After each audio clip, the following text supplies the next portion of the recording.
So Oliver is stumbling across the waste, like toward Fleece's landing, as the sun is coming up. He approaches the settlement, his home, and he can hear the sound of engines. They're not directly behind him, but they're definitely coming from the same direction that he was coming from. They're coming from Bill's camp, or at least that general direction. The distance is far enough, right? That it doesn't have to have been from Bill's camp specifically, but nonetheless, he knows. He knows that this is what's happening. Um, the Bill has decided to move with a significant part of his gang at that. He also knows that this could be terrible, frankly. It would be terrible for Fleece's landing. But he knows as well that he is not in the best of shape at the moment. He is still hurt. He's been uh, walking, stumbling, running, whatever combination of those things is possible over the past several hours overnight. He's not slept well, certainly. Uh, he is exhausted right, as he is approaching, and as the sound of the engines passes right, uh, off to his left. No, not too far, far enough that he can't really see them very well. He can see the clouds of dust that they're being kicked up by these vehicles. Uh, they're definitely going to beat him there. And this is probably going to be very bad as far as that goes.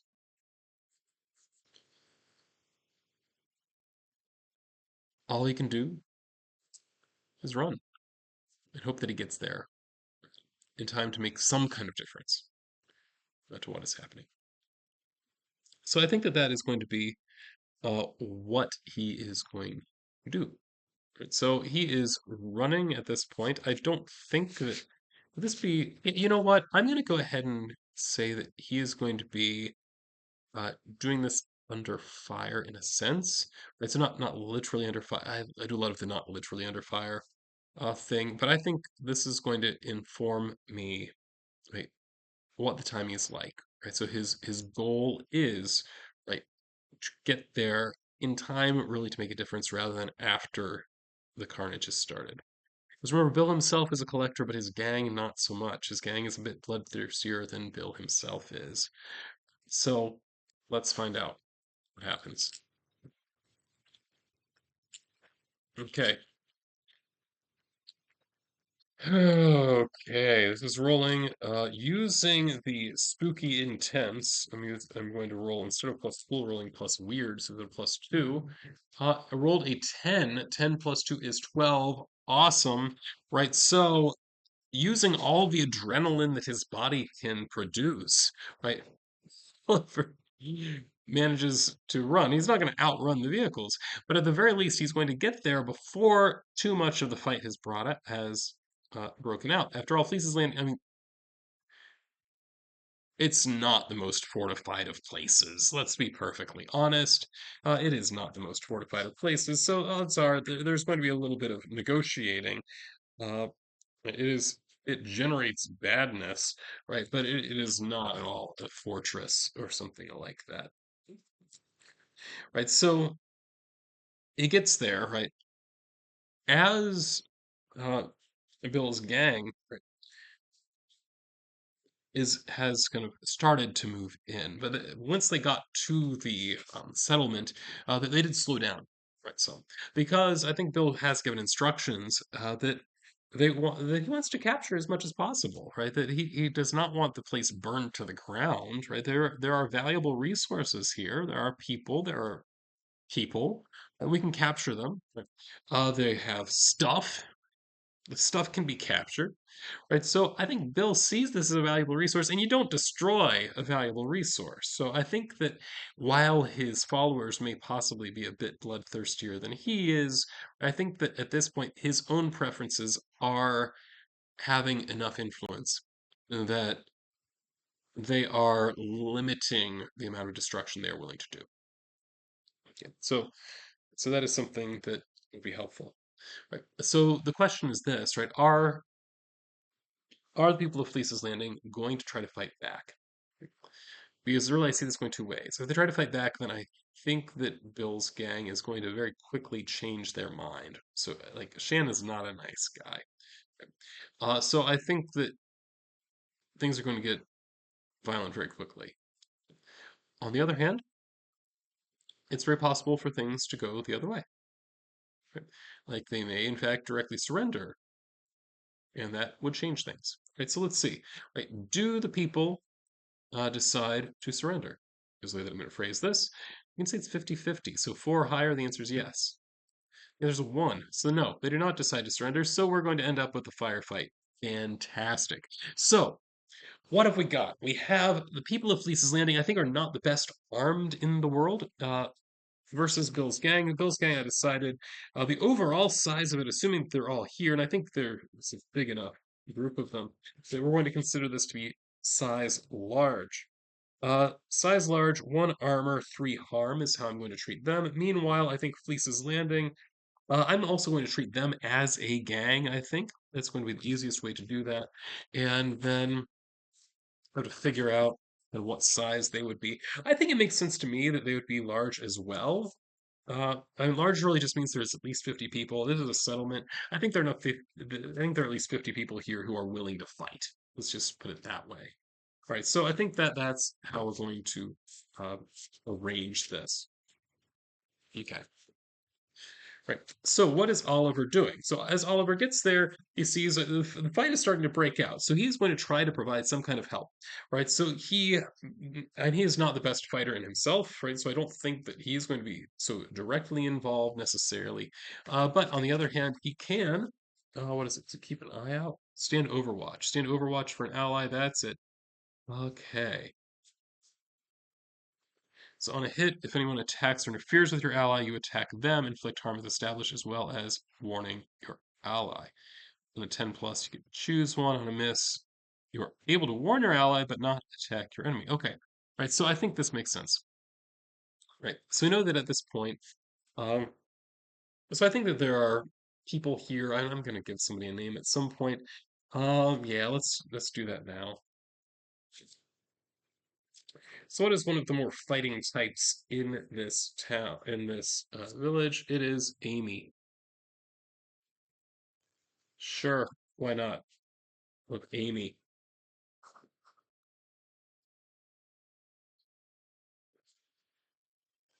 Right. So Amy is one of the more fightier types as far as that goes. And this is the person that Oliver just happens to see, right, who he believes that he can provide some help to. So he's going to stand Overwatch over Amy in this fight. Right. So I think that that is how I'm going to frame this. Now, there's a big fight, lots of stuff happening here, right? So, you know, that's what's happening.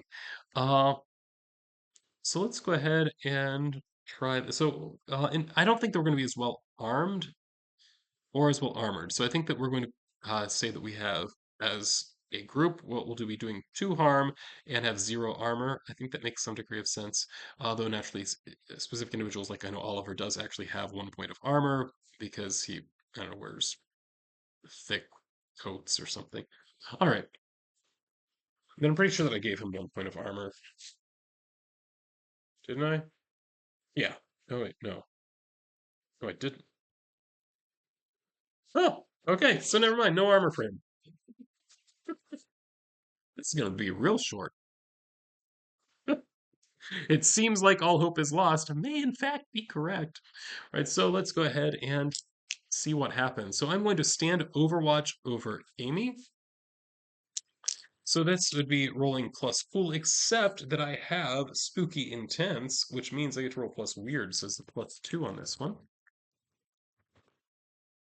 That's a 9 plus 2. That's a 10 plus. So it says, so on a hit, if anyone attacks or interferes with your ally, which I mean, this is a big firefight, so the answer is going to be yes, I attack them and inflict harm as established, as well as warning my ally.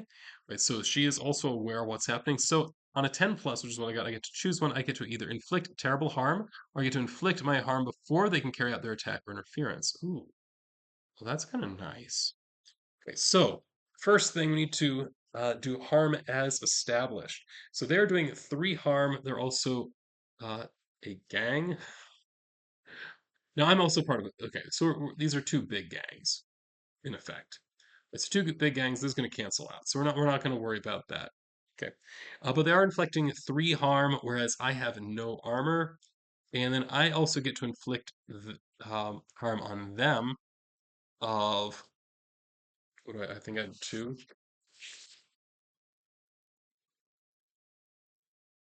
Yes, 2 harm. So I'm just like everybody else here. They have 1 armor. I think I am going to inflict terrible harm. It's going to make it 3. So then the gang would take 2 harm. 2 harm means major. It means many injuries, several serious, a couple of fatalities. So that's what's happening here to their gang. Meanwhile, I think along with the others, I'm taking 3 harm. Which what does that do to Oliver? Oh, Oliver's in serious trouble. Okay, so that's the way the battle goes. I'm not going to go like I'm just going to say that that is in fact the battle. All right. So was that a win for our side? So we know what the harm was, but I mean, I guess the question is, do we want to keep going or not? Oh, you know what? Because I did this just as standing overwatch rather than seizing by force. Seizing by force would maybe be a better way to do this. Yeah.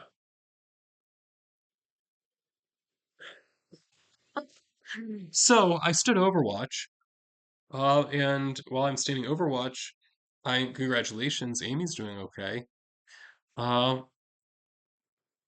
that's good, I guess. But I think for us, like we really want to fight them off.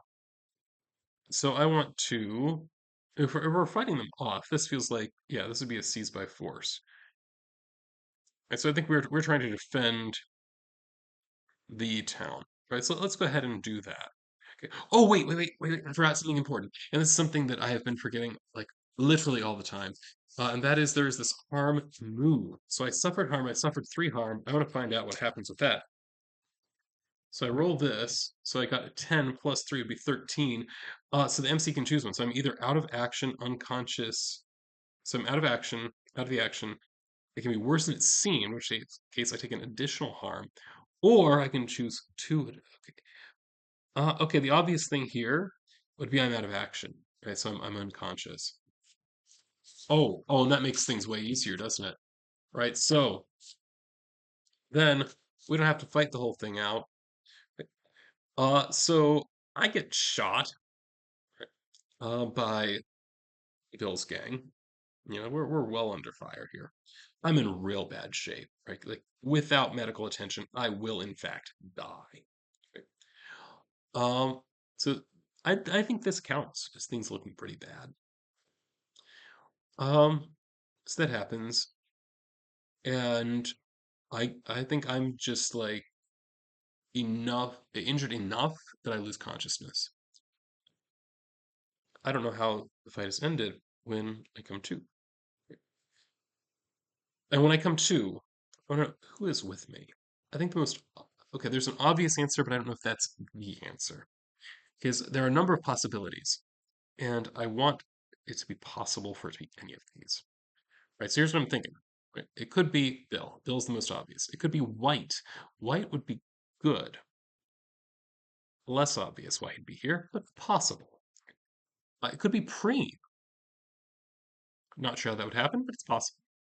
Could be. It could also be one of the people from like Tum Tum, Gnarly. These are characters from Fleece's Landing. So Tum Tum, Gnarly, and now Amy. So any of these is also very possible. So I think here I have 6 possibilities. If I can kind of remember which one was which, I'll roll on the d6 and find out. Right, so it's number five. So it's going to be, I believe that comes. Oh, that's gnarly. Okay, okay. This has the potential to be a little bit more comedic, um, because gnarly's like the crazy guy. Yes, gnarly is a pain addict, craves pain, his corner others.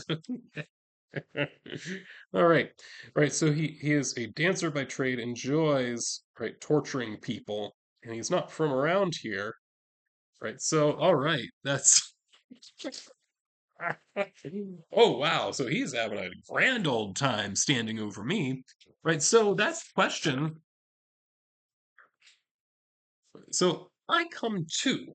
I am injured to the point where I am not stable. I will, in fact, die if nobody has done anything. Has somebody actually treated me at this point? Or is this one of those things where, like, life will become untenable here shortly at the end of this scene? Nobody has treated me, is what I just rolled. Right. So, it's a one. So it's very no. We'll just put it that way. Right, so I'm definitely untreated. I have one pie slice left of life. Right, so like the 11th hour in the clock. So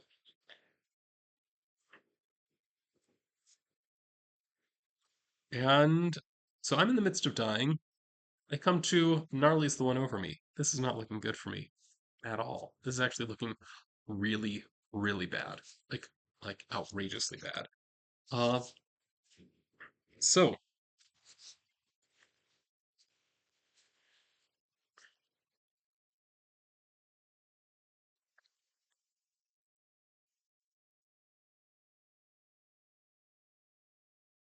it's playing through my head. Gnarly, I think, is loving this. I think Gnarly's in reasonably good shape. I think he turned out okay in this fight. Really enjoyed it, let's be honest. Uh, when Oliver turns to Gnarly, did we win? Gnarly gets disturbing and disturbed, a smile on his face. Kinda.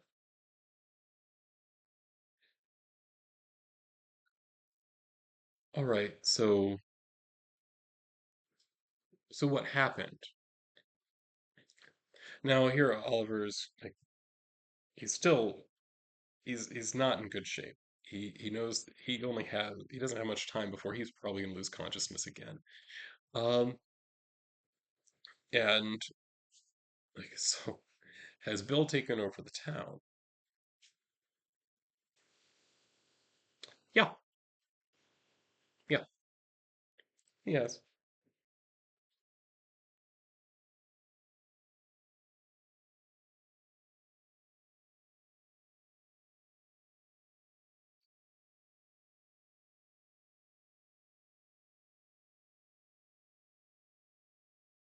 And I think at this point, what's going to happen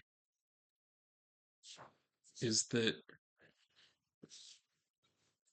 I'm going to do something that I have been hesitant to do. Because I believe Oliver is also hesitant to do it as well. I think we need to open our brain to the world's psychic maelstrom.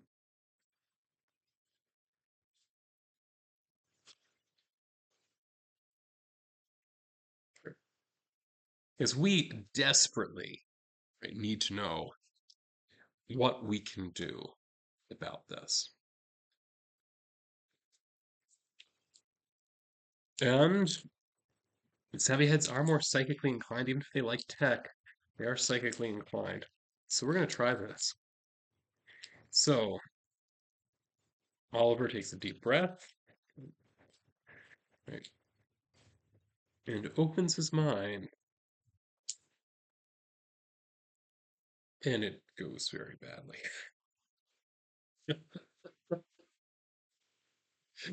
That would be a miss.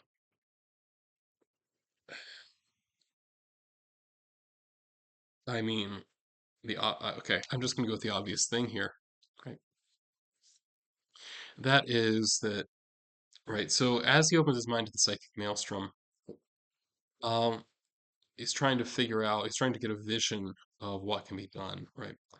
But I'm imagining the psychic maelstrom to be very, I mean, it's a maelstrom, right? So it is a storm. So his mind is just being like ripped into, right, by like the equivalent of psychic winds, right? That are like just tearing at him and um, his psyche, right? His mind.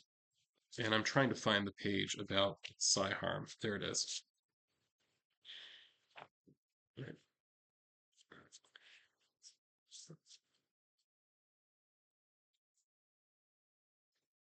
Okay. Well, I think he's going to take some harm from this. And I'm going to roll. All right, so I think he's going to take one psi harm, which will be enough, by the way, to make his life untenable. Right? And then he's going to come back somehow, I suspect. And it wouldn't be fun to kill him right before the climax, right? Okay, so he's going to be back. He'll be back. Right?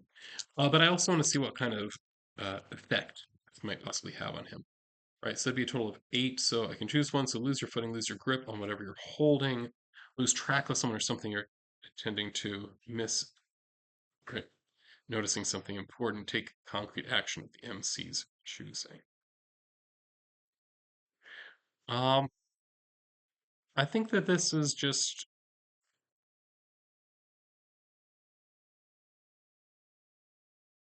I think okay, no, I've got it. I think he loses track of the fact that like Gnarly was in the room with him, and Gnarly likes pain. On decides to enhance Oliver's pain. Uh, at which point Uh, Oliver loses consciousness entirely. That's the end of that. Yeah. So, Oliver's life has become untenable. So at this point, I have a choice.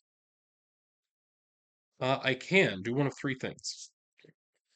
He can come back with -1 hard, right? So he's physically weakened. He can come back with +1 weird to a max of +3. He can change to a new playbook, or he can just die. Right? Well, I'm not going to just kill him because again, we have one episode left after this. That'd be stupid, right? So instead, I think he's going to come back with +1 weird. Makes sense. It's a psychic maelstrom that did this to him, so he's just gotten weirder. All right, and I'm going to end the play session there. Did we complete everything we should have? Absolutely not. Right. So, in case you were unaware, I am following here a mini RPG campaign 3-act story structure. We are in the final act. Well, not today. The next one's going to be the final act. Thanks for the final act for the next class session. Anyway, this was session 7. Session 7 was about the darkness before the dawn. Nearly all hope is lost. A new option for confronting the villain is revealed or realized. We didn't get that to happen. That's going to have to happen next time. Right, so next session will be the final battle where the PCs assemble the allies, strengths, items they earned from all 3 quests. We should travel quickly or be chased from the third location to their final destination, and we need to confront the villain. So that is really what we're going to be doing, and we need a new option for confronting the villain to be realized or revealed. Right, so it's going to make a quick note here. That is what's going to be happening in the next session. So the next one's session 8, final battle. Need a new option.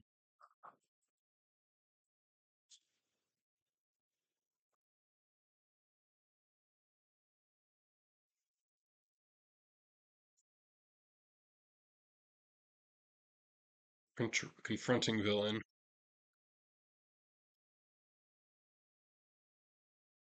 Need to assemble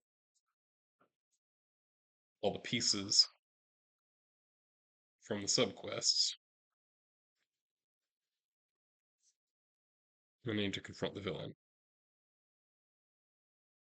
Now, one thing that I need to do now, I'm doing the prep work here for the last session. So, what are the pieces from the subquest? So, remember, the first subquest was to find a gang. We found Preen's gang. The thing is, the only thing left of Preen's gang at this point is Preen herself. Everybody else has joined Bill's gang.